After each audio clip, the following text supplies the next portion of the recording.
Hello students, welcome back to my YouTube channel. आज हम अध्याय 8 यानी अवकलज के अनुप्रयोग या एप्लीकेशन ऑफ डेरिवेटिव शुरू करने वाले हैं।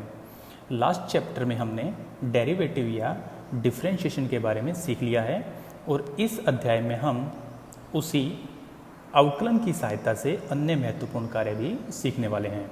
तो चलिए शुरू करते हैं, जिसमें हमारा फर्स्ट टॉपिक है राशियों के परिवर्तन की दर यानी rate of change in quantities, जिसे हम ओनली रेट ऑफ चेंज भी बोल सकते हैं। और इसके लिए हम ऑलरेडी जानते हैं कि dy बाई डी का मतलब होता है x के सापेक्ष y का अवकलज, और इसे हम x के सापेक्ष y में परिवर्तन की दर भी बोल सकते हैं। इसका मतलब हम अवकलन की सहायता से राशियों में परिवर्तन की दर ज्ञात कर सकते हैं।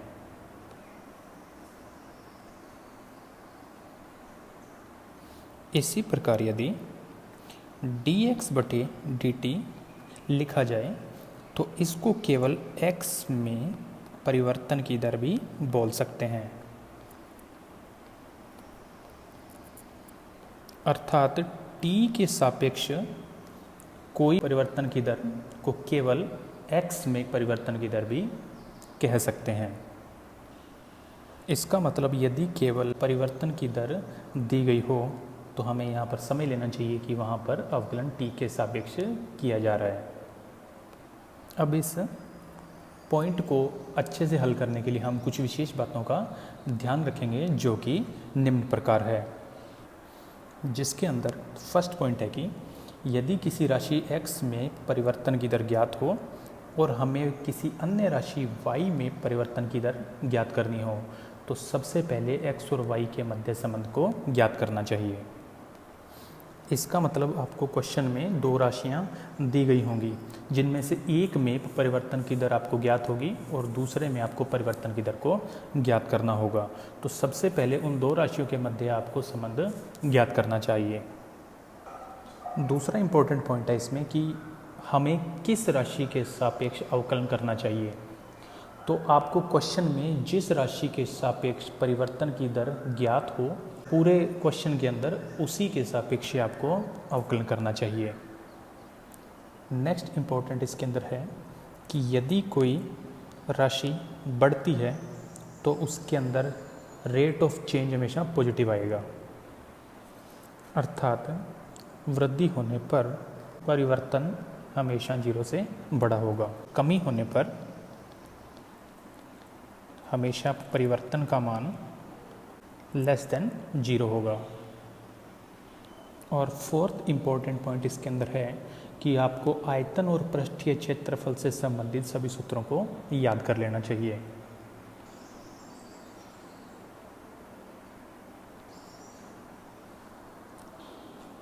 इसलिए हम इन सूत्रों और अध्याय 7 में सीखे हुए अवकलन की सहायता से राशियों में परिवर्तन की दर के प्रश्नों को हल करने वाले हैं।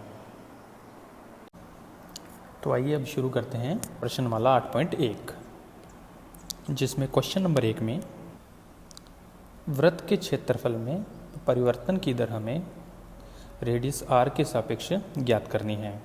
तो इसका सीधा सा मतलब है कि सबसे पहले हम लिखेंगे वृत्त का क्षेत्रफल, और हम जानते हैं कि वृत्त का जो क्षेत्रफल होता है उसका मान होता है पाई r², और मैं इसको व्यक्त कर रहा हूँ a से a फॉर एरिया।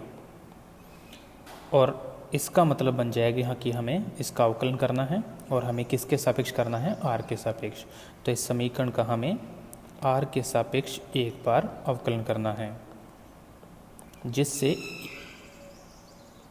a का अवकलन हमें प्राप्त होगा dA बटे dr पाई कांस्टेंट, और r² का अगर मैं अवकलन करूँ तो हमें प्राप्त होगा 2r। ये r के सापेक्ष क्षेत्रफल में परिवर्तन की दर होगी। और अब इसके अंदर हमें r का मान एक बार 3 सेंटीमीटर रखना है और एक बार 4 सेंटीमीटर।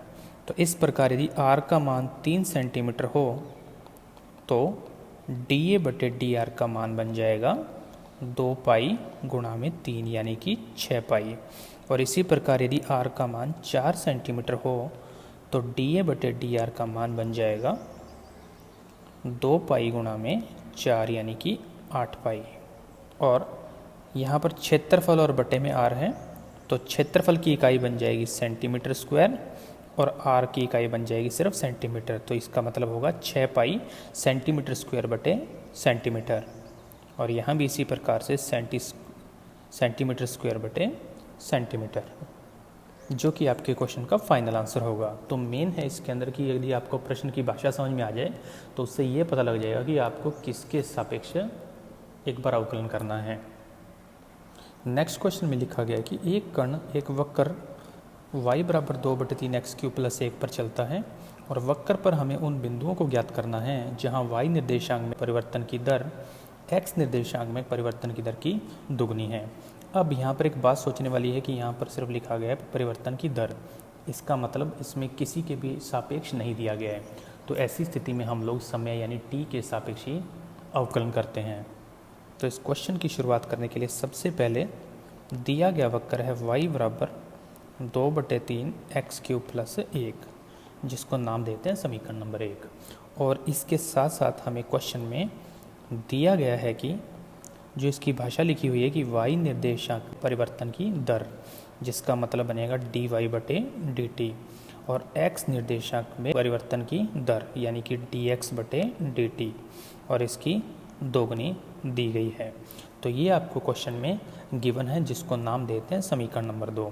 अब यहाँ पर स्पष्ट है कि जो अवकलन किया जा रहा है वो किया जा रहा है t के सापेक्ष, इसलिए हम वक्र 1 का t के सापेक्ष अवकलन करेंगे, जिससे हमें y का अवकलन प्राप्त होगा dy/dt, 2/3 कांस्टेंट, और x³ का अवकलन बन जाएगा 3x²। और उसके बाद घात का अवकलन होने के बाद यदि हम x का अवकलन करते हैं तो हमें प्राप्त होगा dx/dt प्लस ये एक कांस्टेंट है और कांस्टेंट का अवकलन प्राप्त होता है 0। अब इसमें 3 से 3 को कर देते हैं कैंसिल और शेष बचे हुए पद बन जाएंगे dy/dt is equal 2x² into dx/dt। अब समीकरण 2 से मान यूज़ करते हैं। समीकरण 2 से मान रखने पर, और समीकरण 2 में जो मान लिखा गया वो है dy/dt का मान, उसको यूज़ करते हैं तो यहाँ पर बन जाएगा 2 into dx/dt is equal 2x² into dx/dt, जिसमें dx/dt से dx/dt को कैंसिल कर दें तो शेष प्राप्त होगा 2x² इक्वल में 2 से 2 को भी कैंसिल कर दें तो बन जाएगा x² बराबर 1, यानी इस आधार पर x का मान बन जाएगा ±1। ये उन अभिष्ट बिंदुओं के x कोऑर्डिनेट आ रहे हैं। इसका मान रखते हैं पुनः समीकरण 1 में। यदि आप x का मान सिर्फ 1 रखते हैं तो समीकरण 1 से y का मान हमें मिलेगा 2/3 गुणा में 1 और +1, जिसको ओवरऑल सोल्व करने पर हमें मिलेगा 5/3। और यदि हम x का मान -1 रख दें तो हमें y का मान मिल जाएगा 2/3 गुणा में -1 और +1, जिसको सॉल्व करने पर हमें ओवरऑल मिलेगा 1/3। इसका मतलब जो अभिष्ट बिंदु होंगे वो होंगे 1 और 5/3 से बना हुआ। पहला बिंदु 1, 5/3 और दूसरा बिंदु बन जाएगा -1 और 1/3 से बना हुआ। तो इस आधार पर कोऑर्डिनेट बन जाएंगे -1 और 1/3, जो कि आपके क्वेश्चन का फाइनल आंसर होगा। नेक्स्ट क्वेश्चन में एक सीढ़ी है जिसकी लंबाई है 13 मीटर और यह एक दीवार के सहारे रखी गई है और इसके सिरों का नामकरण कर देते हैं A, B, और ये दीवार और जो नीचे वाला समतल उसके जो कॉर्नर है उसको नाम देते हैं C। अब करना क्या है कि हमें सीढ़ी के A सिरे को दीवार से दूर खींचना है और इसको जो खींचने की है दर वो दे रखी है 1.5 मीटर प्रति सेकंड, यानी प्रत्येक सेकंड में 1.5 मीटर दूर इसको खींचा जा सकता है। किसी समय मान लीजिए कि यदि ये वाली दूरी x हो और ये वाला कोण यदि हम थीटा मान लें तो हमें कोण थीटा में परिवर्तन की दर को ज्ञात करना है और क्वेश्चन में जो x में परिवर्तन की दर है वो दी गई है जो कि है 1.5 मीटर प्रति सेकंड। तो हम इस क्वेश्चन की शुरुआत करते हैं कि प्रश्नानुसार dx बटे dt का मान दिया गया है 1.5 मीटर पर सेकंड। यहाँ पर सेकंड होने से भी ये अभिप्राय है कि हमें जो अवकलन करना है वो t के सापेक्ष करना है, जिसको नाम देते हैं समीकरण नंबर 1। अब देखते हैं समकोण त्रिभुज ABC में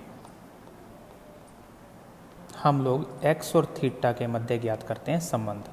तो इसके हिसाब से यदि चलें तो इस कोण के सामने की भुजा बनेगी लंब, ये बन जाएगा आधार और ये भुजा बन जाएगी कर्ण। यानी हमें बेसिकली आधार और कर्ण के मध्य संबंध को ज्ञात करना है। तो यहाँ से कोस थीटा का मान बन जाएगा x बटे में 13, जिसको नाम देते हैं समीकरण नंबर 2। और अब इस समीकरण 2 का हम t के सापेक्ष अवकलन करते हैं। तो पहले कोस थीटा का अवकलन बन जाएगा माइनस साइन थीटा और उसके बाद अंदर वाले थीटा का अवकलन बनेगा डी थीटा बटे डी टी।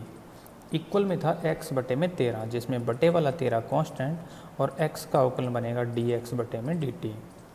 समीकरण नंबर 1 से हम dx बटे dt का मान यूज़ कर लेते हैं। तो हमें मिल जाएगा 1 बटे 13 गुणा में 1.5 मीटर पर सेकेंड। बाकी जो भी इकाई हैं उसको हम बाद में यूज़ करने वाले हैं। इसको नाम देते हैं समीकरण नंबर 3। अब मुझे यहाँ पर साइन थीटा की आवश्यकता है, जिसके लिए हम पुनः समकोण त्रिभुज ABC की बात करते हैं। और इसको आगे हल करने के लिए हम इसके आखिरी जो लाइन है उस पर ध्यान देते हैं कि जो CD है वो दीवार से 12 मीटर दूर है। उस स्थिति में हमें परिवर्तन की दर को ज्ञात करना है। तो जिस स्थिति में समकोण त्रिभुज ABC में हमें AC का मान 12 मीटर मिलेगा, तो पाइथागोरस प्रमेय से BC का मान हमें प्राप्त हो जाएगा 5 मीटर। तो इस प्रकार इस समकोण त्रिभुज ABC से उस समय साइन थीटा का मान हमें प्राप्त होगा 5 बटे में 13, जिसको नाम देते हैं समीकरण 4। और इस मान को समीकरण 3 में यूज़ कर लेते हैं। और जैसे ये मान समीकरण 3 में रखें तो हमें मिलेगा माइनस 5 बटे 13 गुणा में डी थीटा बटे d t is equal to the 1 बटे 13 गुणा में 1.5, जिसमें 13 से 13 को कर देते हैं कैंसिल। तो डी थीटा बटे डी टी का मान हमें प्राप्त होगा माइनस 1.5 बटे में 5, यानी डी थीटा बटे डी टी हमें प्राप्त होगा माइनस 0.3। कोण की इकाई हो जाएगी रेडियन और समय की इकाई है सेकेंड। तो इसका आंसर बनेगा माइनस 0.3 रेडियन पर सेकेंड। तो इसका मतलब जिस स्थिति में इस x का मान 1 सेकंड में 1.5 मीटर बढ़ेगा, उसी स्थिति में इस कोण का मान 0.3 रेडियन पर सेकंड घट जाएगा। यहाँ माइनस से जो अभिप्राय है वो घटने से है। नेक्स्ट क्वेश्चन में दिया गया है कि किसी घन का जो एक किनारा या भुजा है वो 3 सेंटीमीटर प्रति सेकंड की दर से बढ़ रही है, यानी 1 सेकंड में वो 3 सेंटीमीटर बढ़ जाती है। तो उसी 1 सेकंड में उस घन का आयतन किस दर से बढ़ेगा, ये हम लोगों को ज्ञात करना है। और उस कंडीशन में ज्ञात करना है जब वास्तव में किनारा 10 सेंटीमीटर होगा। तो इस क्वेश्चन में जो बात है इसके अंदर है समझने वाली कि यहाँ पे लिखा हुआ पर सेकेंड। इस मतलब मुझे अवकलन जो करना है वो t के सापेक्ष करना है। अब यदि हम घन के किनारे को x मान लें तो इस घन का आयतन बन जाएगा, जिसको व्यक्त कर देते हैं v से और बन जाएगा x3, समीकरण नंबर 1। अब क्वेश्चन में हमें दिया गया है कि जो इसका एक किनारा है यानी कि x, उसके अंदर जो चेंज है यानी dx बटे dt वो आ रहा है 3 सेंटीमीटर पर सेकेंड। इसका मतलब मुझे v का अवकलन करना होगा t के सापेक्ष। तो हम लिखते हैं समीकरण 1 का t के सापेक्ष अवकलन करने पर तो हमें v में चेंज यानी dv बटे dt प्राप्त होगा 3x² और x में चेंज होगा dx बटे dt, जिसको आगे हल करें तो 3x² और dx बटे dt का मान रख देता हूँ समीकरण 2 से, तो हमें प्राप्त होगा 3, यानी ओवरऑल वैल्यू बनेगी 9x²। अब x का मान हमें लास्ट में दिया गया है 10 सेंटीमीटर, तो यहाँ पर बन जाएगा 9 गुणा में 10 का स्क्वायर यानी कि 900, और v यानी आयतन की इकाई होती है क्यूब में, तो यहाँ पर आ जाएगा सेंटीमीटर क्यूब, और बटे में t है तो यहाँ पर बन जाएगा सेंटीमीटर क्यूब पर सेकेंड, जो कि आपके क्वेश्चन का फाइनल आंसर होगा। नेक्स्ट क्वेश्चन में एक गुब्बारा है जो कि वास्तव में गोला है और उसके अंदर पंप के द्वारा हवा यानी गैस भरी जा रही है, तो इसका मतलब उसके आयतन में चेंज होगा। और क्वेश्चन में दिया गया है कि वो आयतन में क्या चेंज आ रहा है कि 1 सेकंड में उसका आयतन बढ़ जाएगा 900 सेंटीमीटर क्यूब। तो उस गुब्बारे की त्रिज्या में परिवर्तन की दर हम लोगों को ज्ञात करनी है, और वास्तव में जब उसकी आर का मान है वो कितना दिया गया है 15 सेंटीमीटर। तो अब इस क्वेश्चन में जो महत्वपूर्ण बातें हैं वो ये है कि हमें सेंटीमीटर क्यूब पर सेकंड यानी आयतन में परिवर्तन की दर दी गई है, यानी हमें अवकलन किसके सापेक्ष करना है, टी के सापेक्ष। तो सबसे पहले यदि गोले की त्रिज्या आर हो तो गोले का आयतन जिसे हम v से व्यक्त कर दें तो उसका उत्तर होता है 4/3 पाई आर क्यूब, जिसको नाम देते हैं समीकरण नंबर 1। अब प्रश्न में हमें आयतन में परिवर्तन की दर दी गई है यानी dv/dt, और उसका मान दिया गया है 900 सेंटीमीटर क्यूब पर सेकेंड।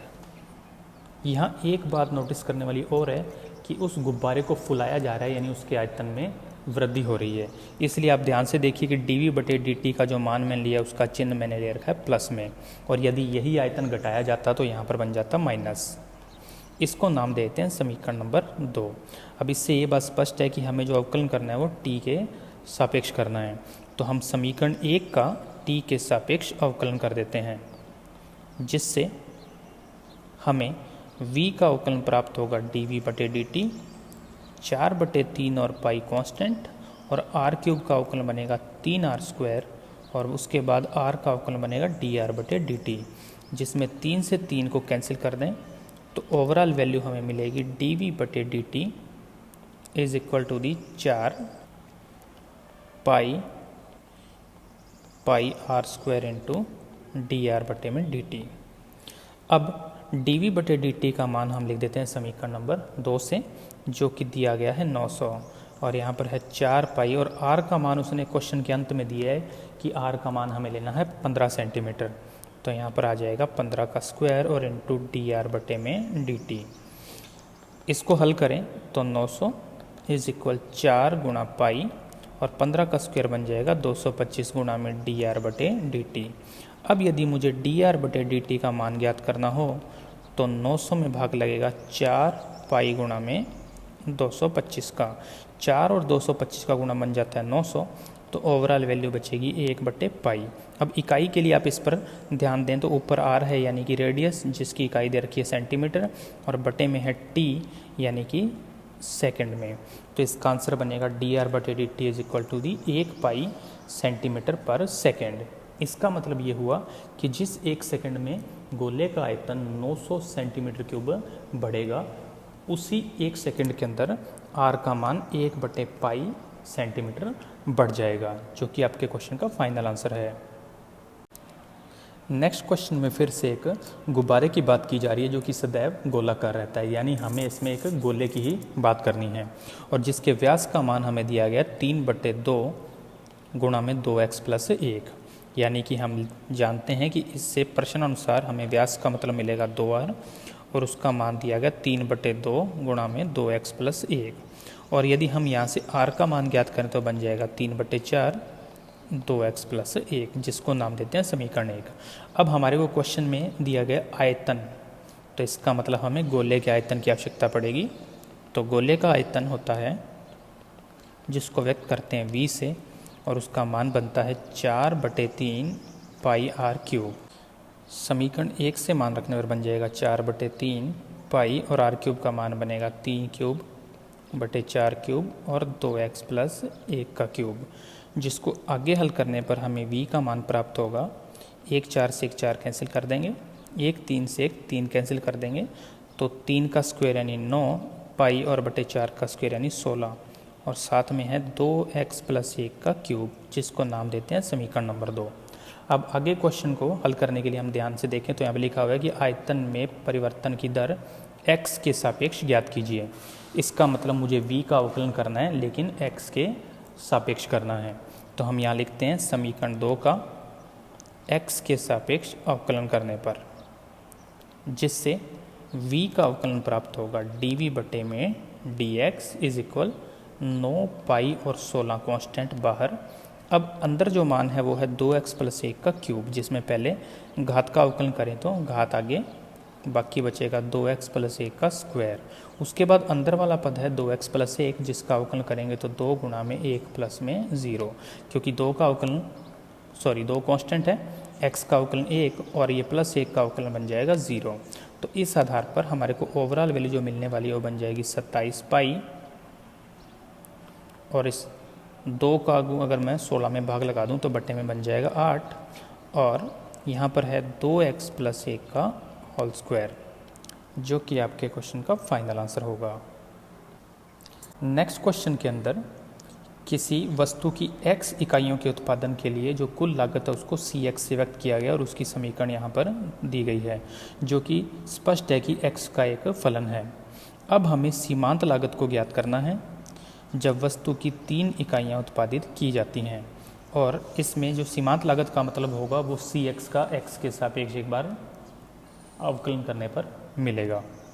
तो इस क्वेश्चन की शुरुआत करने के लिए हम लोग लागत वाली समीकरण को लिखते हैं, जिसको नाम देते हैं समीकरण नंबर 1, और इसके बाद इस समीकरण का एक बार x के सापेक्ष हम लोग अवकलन कर देते हैं, जिससे cx का अवकलन बन जाएगा c डैश x, और बाकी शेष पदों का अवकलन करूँ तो 0.005 कांस्टेंट और x क्यूब का अवकलन बन जाएगा 3x स्क्वायर। ये x के सापेक्ष अवकलन करें तो ये स्टॉप हो जाएगा। इसके बाद माइनस 0.02 कांस्टेंट और x स्क्वायर का अवकलन बन जाएगा 2x। इसी हिसाब से 30x का अवकलन बनेगा 30 और 500 का अवकलन बन जाएगा 0, जिसको यदि आगे हल किया जाए तो c डैश x का मान हमें प्राप्त होगा 0.015 x स्क्वायर माइनस 0.04x और प्लस में 30।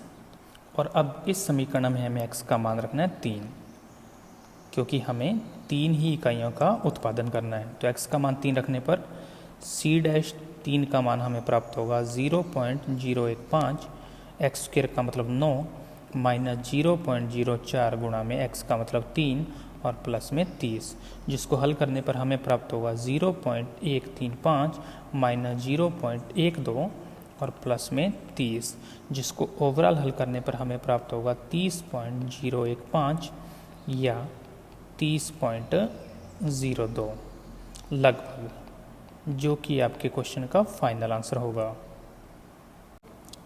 नेक्स्ट क्वेश्चन में एक साबुन के गोलीय बुलबुले की बात हो रही है, यानी कि हमें एक गोले की ही इसके अंदर बात करनी है, और उसमें हमें 2 मान ज्ञात करने हैं, एक तो पृष्ठीय क्षेत्रफल और एक आयतन। तो हम लोग सबसे पहले गोलीय बुलबुले की त्रिज्या को r मान लेते हैं, और उसके आधार पर इसका संपूर्ण पृष्ठीय क्षेत्रफल और आयतन के सूत्र को लिखते हैं। संपूर्ण पृष्ठीय क्षेत्रफल को s से व्यक्त करते हैं, जिसका सूत्र होता है 4 पाई r स्क्वायर, इसको नाम देते हैं समीकरण नंबर 1, और आयतन को v से व्यक्त करते हैं, जिसका सूत्र बनता है 4/3 पाई r क्यूब, जिसको नाम देते हैं समीकरण नंबर 2। अब क्वेश्चन में हमें दिया गया है कि गोलीय बुलबुले की त्रिज्या में 0.2 सेंटीमीटर प्रति सेकंड की दर से वृद्धि हो रही है, यानी प्रश्नानुसार मुझे dr/dt का मान दिया गया है और वो है 0.2 सेंटीमीटर पर सेकंड, जिसको नाम देते हैं समीकरण नंबर 3।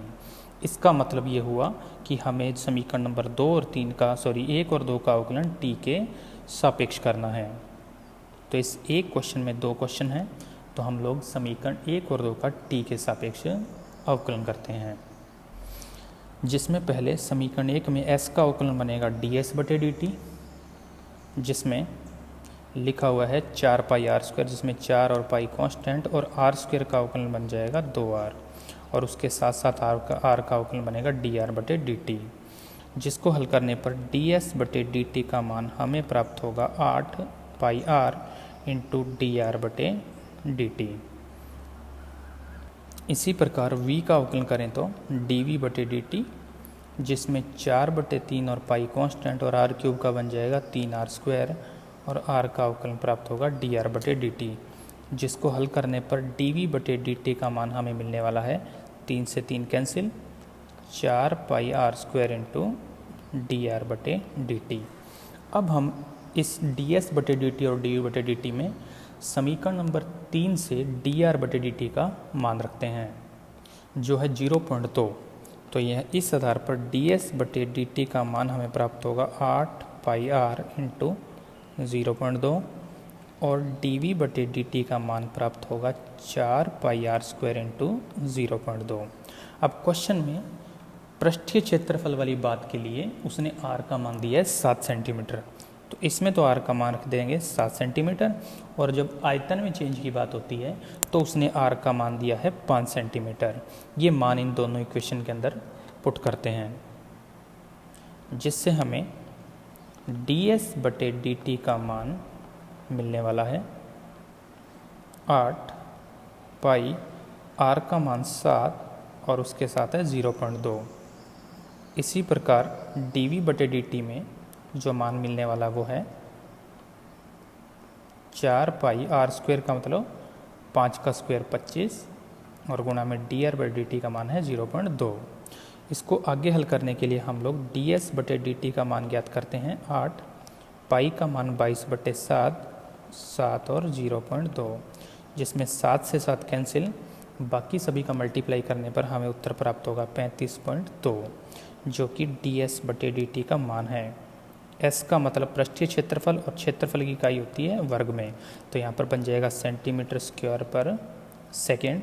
और इसी प्रकार यदि हम लोग dv/dt को भी हल करें तो हमें प्राप्त होगा 4 का गुणा 25 और 0.2 से कर दें तो हमें प्राप्त होगा 20 और इसके साथ है पाई, जिसका मान लिखने की ज़रूरत नहीं है। तो यहाँ पर dv/dt का मान आएगा 20 पाई और v यानी आयतन, आयतन का इकाई होता है सेंटीमीटर क्यूब पर सेकेंड। इस आधार पर ये आपके दोनों क्वेश्चन का आंसर बन गया। नेक्स्ट क्वेश्चन में एक नली से 12 सेंटीमीटर क्यूब प्रति सेकंड की दर से बालू को उड़ेला जाता है और उससे एक शंकु का निर्माण होता है। और उस शंकु में एक बात लिखी हुई है कि उसमें यदि हम इसके आधार की त्रिज्या को r नाम दें और इसकी ऊंचाई को h नाम दे दें तो h का मान r का 1/6 भाग होते हैं। इसको हम कहीं ना कहीं आगे जाके यूज़ करने वाले हैं। और इसके साथ साथ अब हमें बालू की शंकु की ऊंचाई में वृद्धि की दर को ज्ञात करना है, जबकि किसी समय इसकी ऊंचाई 4 सेंटीमीटर हो। तो अब इस क्वेश्चन को समझने के लिए आप एक बात देखिए कि जब बालू उड़ेली जाएगी तो उससे एक शंकु का निर्माण हो रहा है और इस शंकु के अंदर आप ध्यान से देखिए कि रेत की जो गिरने की दर है वो है 12 सेंटीमीटर क्यूब पर सेकंड। यानी जिस दर से बालू उड़ेली जाएगी उसी दर से शंकु का आयतन भी बढ़ता जाएगा। यानी हमें यहाँ पर ये v में परिवर्तन की दर को दिया गया है और हमें उसके बाद h यानी ऊंचाई में परिवर्तन की दर को ज्ञात करना है। यानी सबसे पहले हमें v और h के मध्य संबंध को ज्ञात करना होगा। इसके लिए हम इसकी शुरुआत करने के लिए शंकु का आयतन लेते हैं, जिसको v से व्यक्त करें तो शंकु का आयतन होता है 1/3 पाई r² h। अब हमें v और h में संबंध ज्ञात करना है, तो इसके लिए हम लोग जो एक संबंध हमें दिया गया है कि h का मान r का 1/6वां भाग होता है, यहाँ से r का मान ज्ञात करते हैं तो हमें प्राप्त होगा 6h। तो शंकु के आयतन को नाम देते हैं समीकरण नंबर 1 और प्रश्नानुसार जो दिया गया है हम उसको यूज़ करते हैं। तो प्रश्नानुसार h का मान है 1/6r, यानी कि r का मान बन जाएगा 6, जिसको नाम देते हैं समीकरण 2। अब समीकरण 2 से मान रख देते हैं 1 में, तो हमें v का मान मिल जाएगा 1/3 पाई, r की जगह 6h² और h, जिसको ओवरऑल हल करने पर हमें प्राप्त होगा 12 पाई और h³, जो कि v और h के मध्य हमें मिल चुका है संबंध, जिसको नाम देते हैं समीकरण नंबर 3। अब क्वेश्चन में एक बात और दी गई है कि जो v में चेंज हो रहा है dv/dt उसका मान हमें दिया गया है और वो क्वेश्चन में है 12 सेंटीमीटर क्यूब पर सेकेंड, जिसको नाम देते हैं समीकरण नंबर 4। अब यदि ध्यान से देखा जाए तो हमें अवकलन किसके सापेक्ष करना है, टी के सापेक्ष। तो हम लोग समीकरण 3 जिसमें v और h के मध्य संबंध है का अवकलन t के सापेक्ष करते हैं, जिससे हमें v का अवकलन प्राप्त होगा dv/dt, और इस पूरे पद का अवकलन करें तो 12 और पाई कांस्टेंट, h³ का अवकलन बन जाएगा 3h², और अंत में h का अवकलन बनेगा dh/dt। जिसको और आगे हल किया जाए तो dv/dt का मान रख देते हैं समीकरण नंबर 4 से, तो वो है 12 इक्वल में है 12 पाई 3 और h। अब उस कंडीशन में हमें ऊंचाई में परिवर्तन की दर ज्ञात करनी है जब ऊंचाई वास्तव में 4 सेंटीमीटर है। यानी क्वेश्चन में h का मान दिया गया 4, तो यहाँ पर 4 का वर्ग आ जाएगा 16, और बाकी है dh/dt, जिसमें 12 से 12 हो जाएगा कैंसिल, और शेष को हल करके यदि हम dh/dt का मान ज्ञात करें तो उत्तर प्राप्त होगा 1/48 पाई। ऊंचाई सेंटीमीटर में है और समय सेकंड में, जो कि आपके क्वेश्चन का फाइनल आंसर होगा। यानी जिस 1 सेकंड के अंदर शंकु का आयतन 12 सेंटीमीटर क्यूब बढ़ेगा, उसी 1 सेकंड में शंकु की ऊंचाई 1/48 पाई सेंटीमीटर बढ़ जाएगी। नेक्स्ट क्वेश्चन फिर से क्वेश्चन नंबर 7 के जैसे ही क्वेश्चन है, जिसमें x इकाइयों के विक्रय से जो आय प्राप्त होती है उसको rx से व्यक्त किया गया, और rx जो है वो x की एक इक्वेशन बन रही है, फलन बन रही है, और हमें सीमांत आय ज्ञात करनी है जब x का मान दिया गया हो 15।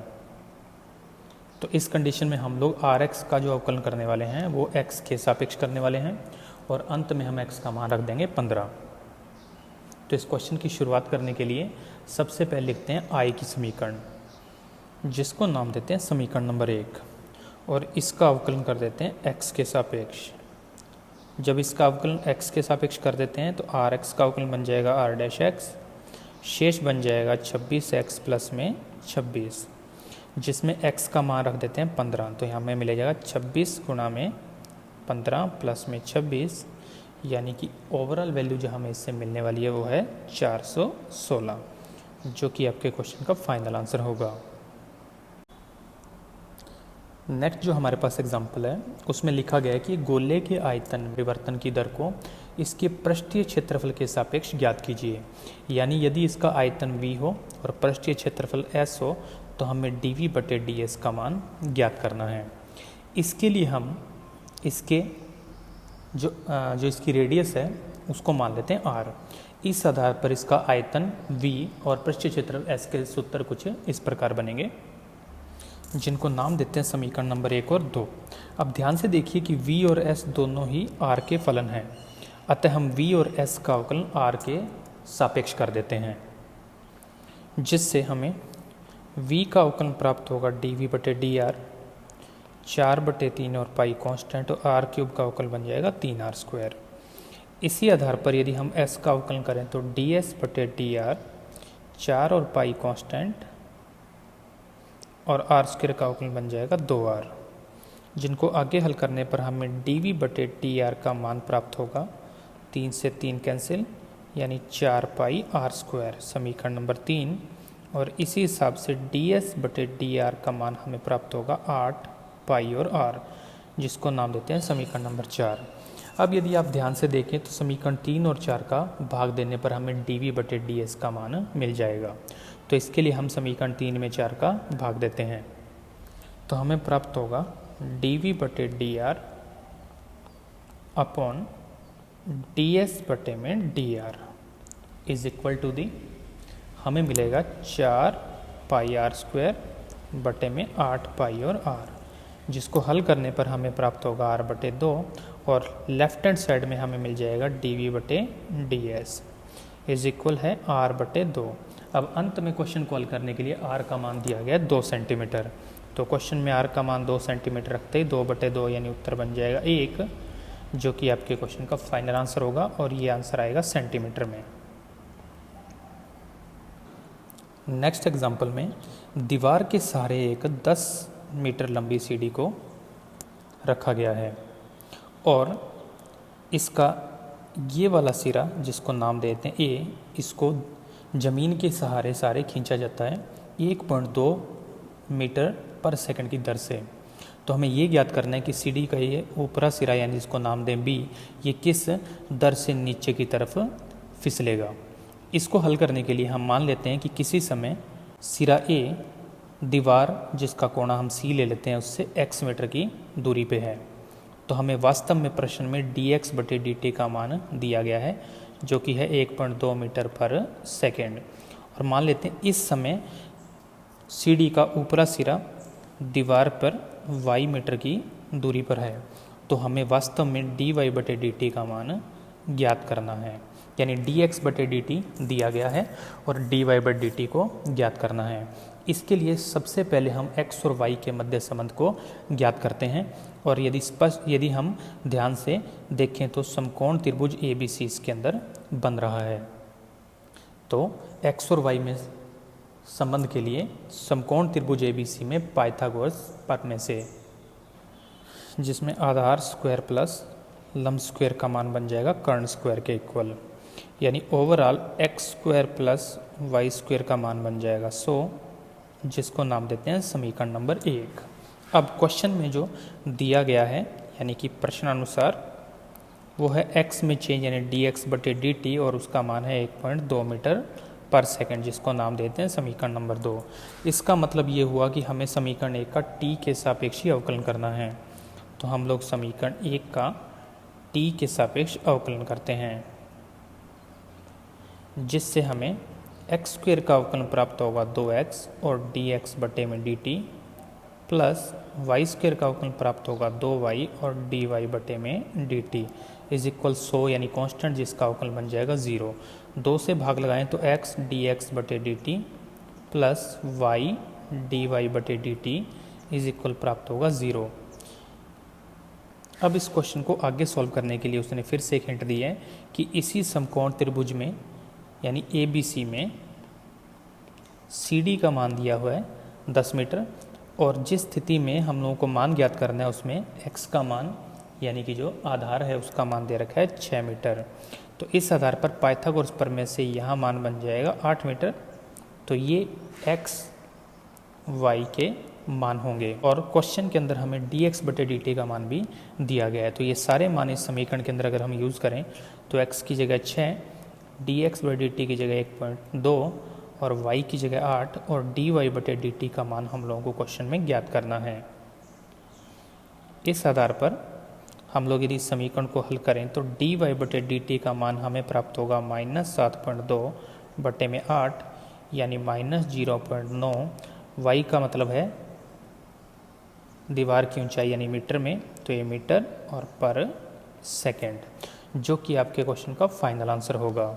नेक्स्ट एग्जांपल में दिया गया है कि घन का आयतन 9 सेंटीमीटर क्यूब पर सेकंड की दर से बढ़ रहा है, यानी इसके आयतन में परिवर्तन की दर हमें दी गई है।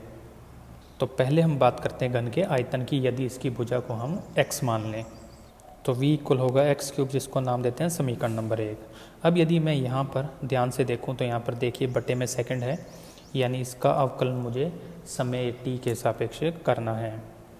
तो इसका अवकलन यदि हम t के सापेक्ष करें तो differentiate with respect to t करने पर v के स्थान पर प्राप्त होगा dv बटे dt is equal x cube का अवकलन 3x स्क्वायर और x का अवकलन प्राप्त होगा dx बटे dt।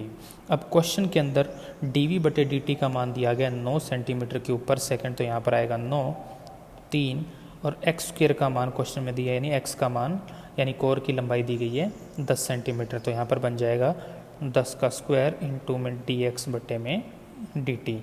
इस आधार पर dx बटे dt का जो मान हमें मिलने वाला है वो आएगा 9 बटे में 300, यानी कि इसको हल करें तो हमें प्राप्त होगा 0.03 सेंटीमीटर पर सेकंड, जिसको नाम देते हैं समीकरण नंबर 2। अब यहाँ पर क्वेश्चन खत्म नहीं हो रहा है, यहाँ तक जो हमें शर्त दी गई थी वो सिर्फ dx बटे dt का मान ज्ञात करने के लिए दी गई थी। अब आगे हमारा क्वेश्चन है कि इसका पृष्ठीय क्षेत्रफल किस गति से बढ़ रहा है, यानी हमें पृष्ठीय क्षेत्रफल में परिवर्तन की दर को ज्ञात करना है।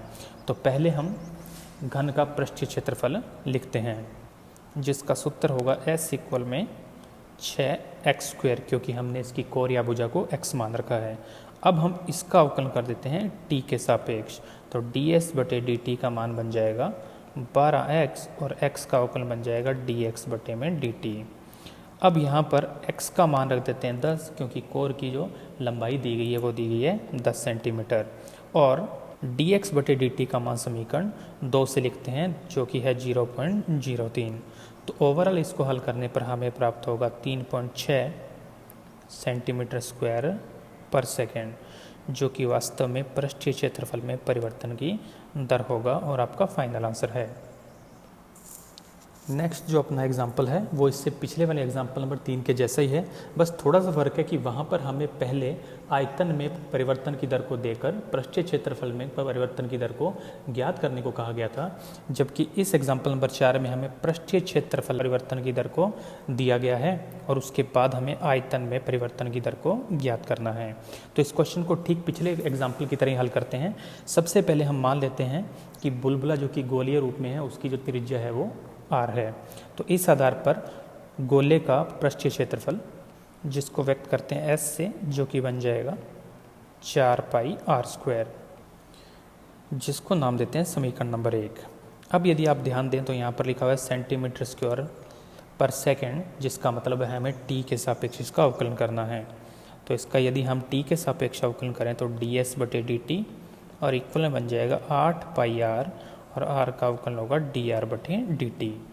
इस आधार पर ds बटे dt का मान जो हमें मिलने वाला है, अब क्वेश्चन में ds बटे dt का मान दे रखा है 2, तो हम यहाँ पर लिखेंगे 2 इक्वल में 8 पाई और r का मान क्वेश्चन में दिया हुआ है 6 सेंटीमीटर, तो यहाँ पर लिखा 6 और साथ में लिख दिया dr बटे dt।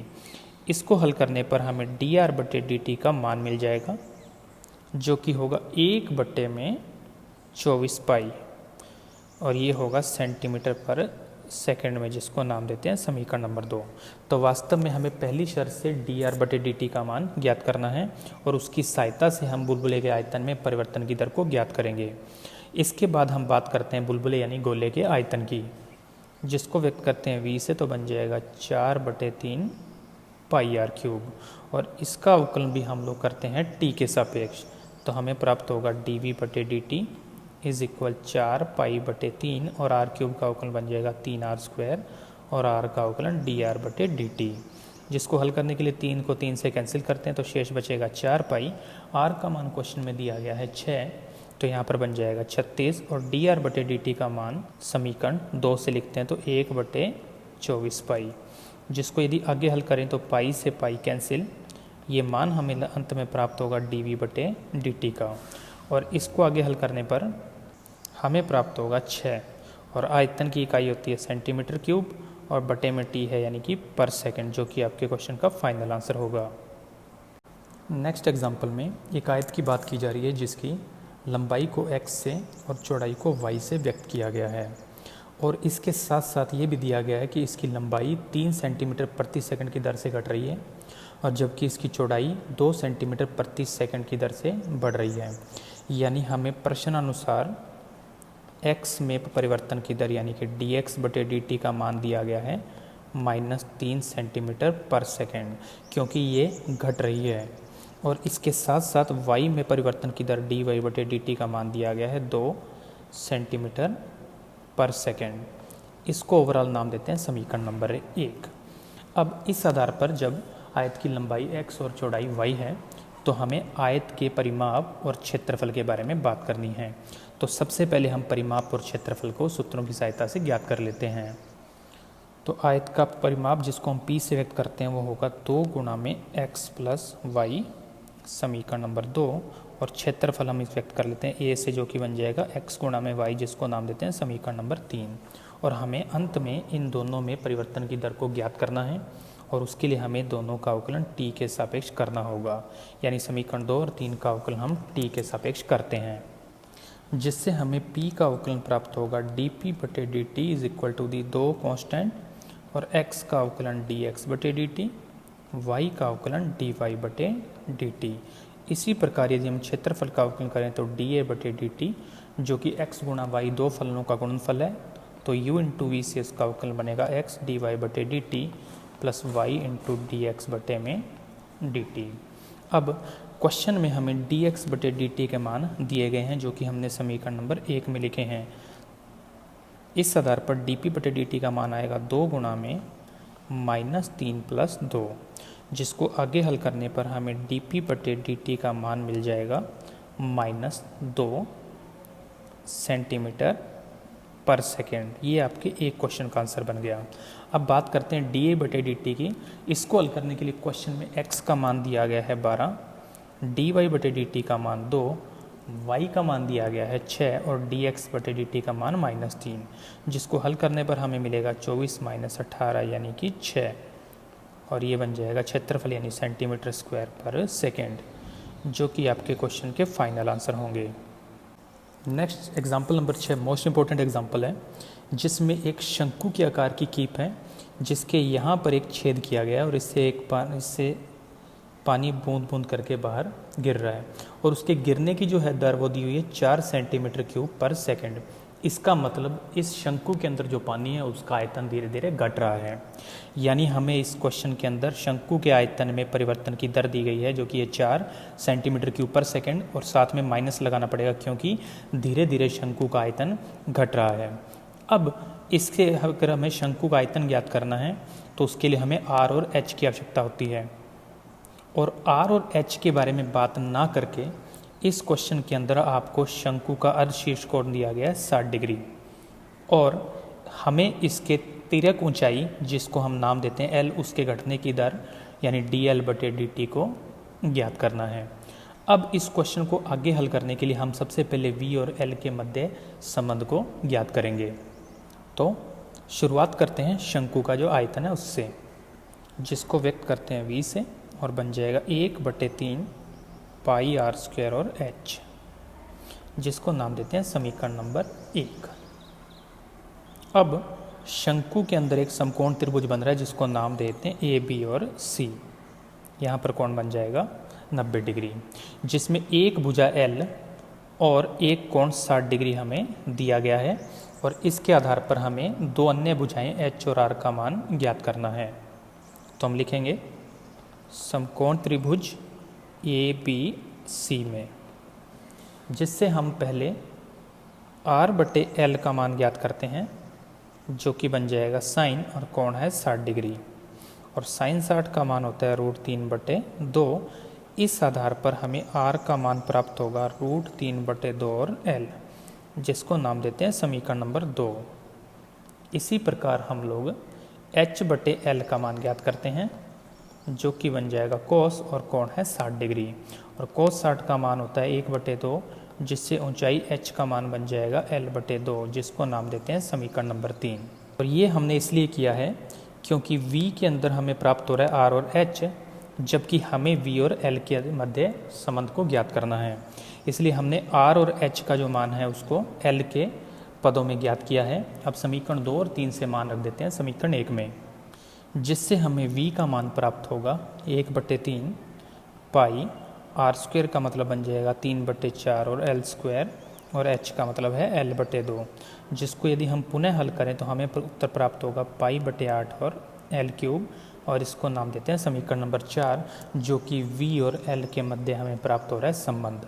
अब प्रश्नानुसार हमें v में परिवर्तन की दर दी गई है, यानी dv/dt का मान, जो कि है -4 सेंटीमीटर क्यूब पर सेकेंड, क्योंकि धीरे धीरे आयतन घटता जा रहा है, जिसको नाम देते हैं समीकरण 5। अब इससे स्पष्ट है कि हमें अवकलन करना है t के सापेक्ष, तो समीकरण 4 का हम t के सापेक्ष अवकलन कर देते हैं, जिससे हमें v का अवकलन प्राप्त होगा dv/dt, π/8 कांस्टेंट, और l³ का अवकलन प्राप्त होगा 3l², और l का अवकलन प्राप्त होगा dl/dt। अब इसके अंदर मान रख देते हैं समीकरण नंबर 5 से, तो हमें dv/dt का मान मिला हुआ -4 और इक्वल में 3π/8, और साथ में है l²। अब क्वेश्चन को हल करने के लिए पानी की तिर्यक ऊंचाई L का मान दिया गया है 4 सेंटीमीटर, जिसका वर्ग बन जाएगा 16, और साथ में है dl/dt, जिसको पुनः हल करने पर हमें dl/dt का मान प्राप्त होगा -2/3π।